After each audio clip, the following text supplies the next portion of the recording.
Film പ്ലസിലേക്ക് എല്ലാവർക്കും സ്വാഗതം. മമ്മൂട്ടിയെക്കുറിച്ചാണ് പറയുന്നത്. മമ്മൂട്ടി അന്ന്, മെഗാസ്റ്റാർ മമ്മൂട്ടി ഇന്ന്, ഇങ്ങനെയൊക്കെയാണ് പ്രേക്ഷകർ സംസാരിക്കുന്നത്. അന്ന് എന്ന് പറയുമ്പോൾ കുറച്ച് വർഷങ്ങൾക്ക് മുമ്പായിരിക്കണം. അത് കുറച്ചും കൂടി പ്രായമായ പ്രേക്ഷകർക്ക് പറയാൻ കഴിയും. അപ്പം ഞങ്ങളെക്കുറിച്ച് അറിയാവുന്ന ആൾക്കാരുണ്ട്. അതായത് മമ്മൂട്ടിയുടെ വരവ് അതൊരു ഒന്നൊന്നര വരവൊന്നായിരുന്നില്ല, കഷ്ടപ്പെട്ടുള്ള വരവായിരുന്നു.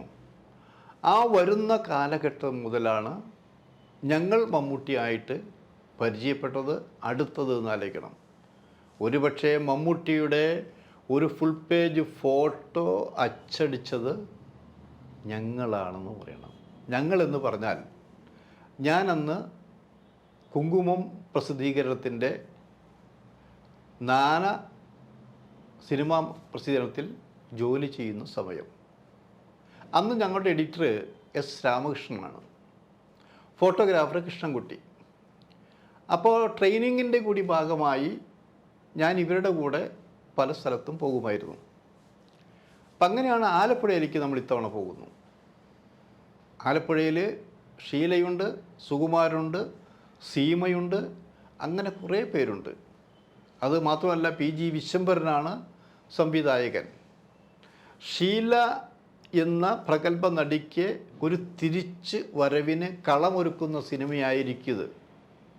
അത് നിർമ്മിക്കുന്നതും ഷീലയും ഭർത്താവും ചേർന്നിട്ടാണ്. സ്ഫോടനം എന്നാണ് സിനിമയ്ക്ക് പേരിട്ടിരിക്കുന്നത്.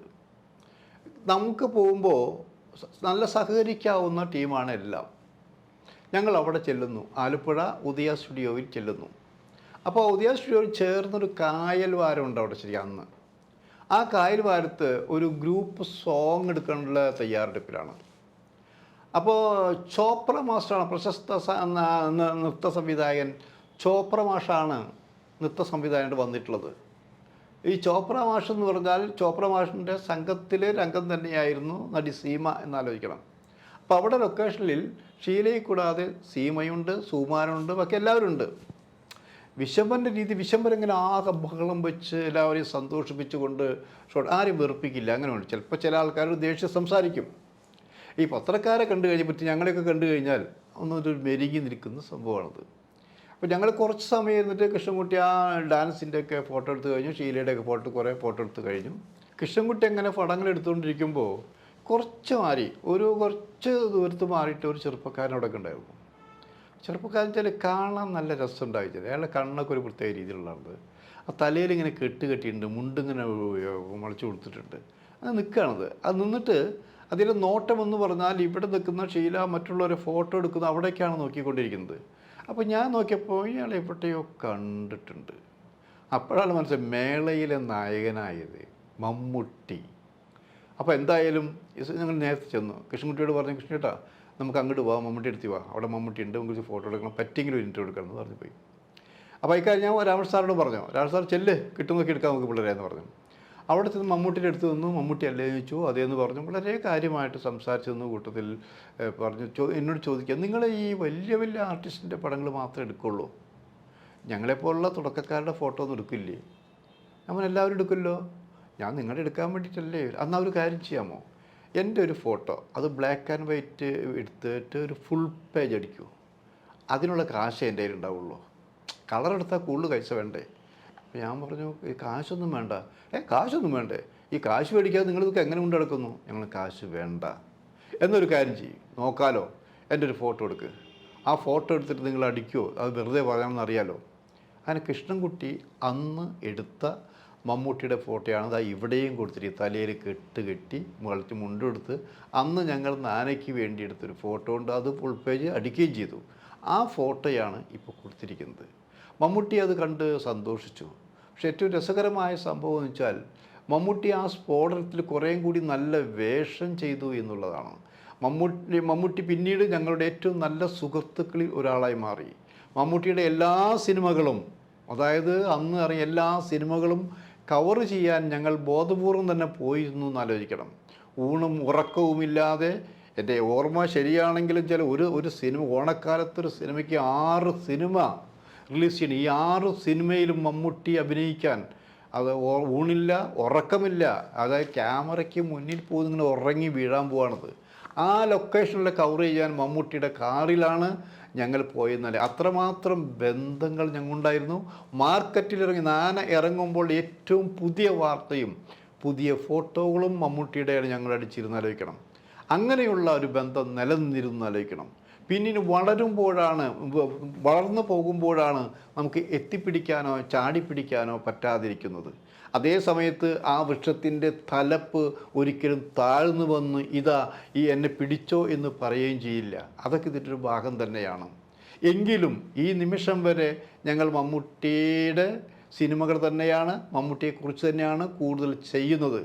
അപ്പോൾ അതിന് മറ്റുള്ളവർ ചില കാര്യങ്ങൾ പറഞ്ഞുണ്ടാക്കി ഇവർക്കൊക്കെ മാസശമ്പളമാണോ ദിവസ ശമ്പളമാണോ മമ്മൂട്ടി കൊടുത്തുകൊണ്ടിരിക്കുന്നു ആലോചിക്കണം. ഒരു കാര്യം സുഹൃത്തുക്കളെ, ഇന്നേ വരെ ഒരു 10 രൂപ നാണയം പോലും ഞങ്ങൾ മമ്മൂട്ടിയിൽ നിന്നും വാങ്ങിയിട്ടില്ല. മമ്മൂട്ടിയിൽ മാത്രം ഒരുത്തൻ്റെ കയ്യിൽ നിന്നും വാങ്ങിയിട്ടില്ല എന്നാലോചിക്കണം. 10 രൂപ നാണയം പോയിട്ട് വേറെ യാതൊരുവിധ സമ്മാന പൊതികളോ ഞങ്ങൾ വാങ്ങിയിട്ടില്ല. ഞങ്ങൾ ഞങ്ങളുടെ ജോലി ചെയ്തുകൊണ്ടിരിക്കും എന്നാലോചിക്കണം.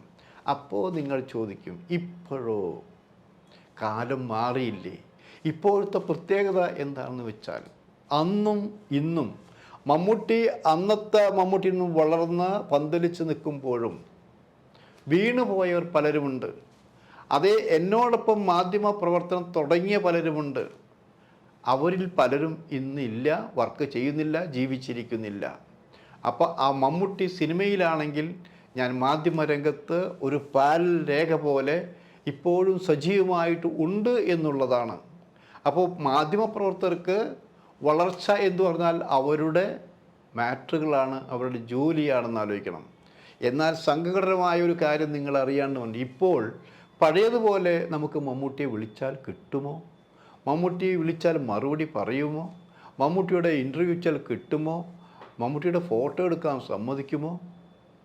ഇല്ല എന്ന് പറയുന്നത് ഞങ്ങളുടെ കുറവല്ല, അത് മമ്മൂട്ടിയുടെ വളർച്ചയുടെ ഘട്ടമായതുകൊണ്ടാണ്. ഇത് മമ്മൂട്ടിയെക്കുറിച്ച് മാത്രമല്ല, മറ്റു പലരും അങ്ങനെ തന്നെയാണെന്ന് ആലോചിക്കണം. നമുക്കിവിടെ സിനിമയെക്കുറിച്ച് അനുഭവങ്ങൾ 101 നിരവധി അനുഭവങ്ങളുണ്ട്. അപ്പോൾ നിങ്ങൾ മനസ്സിലാക്കേണ്ടത്, ഞങ്ങൾക്ക് പക്ഷങ്ങളില്ല. ഒന്നുണ്ടോ ശരിയുടെ പക്ഷമുണ്ടെന്ന് ആലോചിക്കണം.